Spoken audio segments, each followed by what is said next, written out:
Olha, Guilherme, eu não quero nem ver quando o seu pai ficar sabendo disso. Meu Deus do céu, eu não quero estar aqui. Eu vou com vontade de sumir. Eita, barraco, adoro. Como que você engravida aquela menina, Guilherme? Você tem 13 anos, a menina também tem 13 anos. Você tem o quê na cabeça, seu noiado? Cracudo! Ai, meu Deus, eu vou surtar. Cadê o pedaço de pau? Cadê o pedaço de pau que você vai ver, Guilherme? Eu vendo minha bike, mãe. Relaxa que eu dou um jeito. Aquela bicicleta velha não vale nem R$400. Você acha que vai criar um filho com isso? Eu arrumo um trabalho, deixa comigo. Com 13 anos?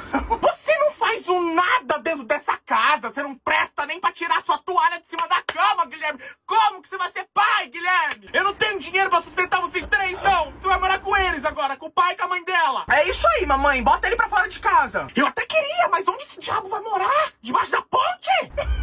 Eu não vou cuidar de filho catarrento de seu ninguém. Eu não vou cuidar de filha de seu ninguém, de menina, porque é uma menina ainda. E eu não vou cuidar de você. Eu não quero saber de você, por enquanto. Bem feito, Tonhão.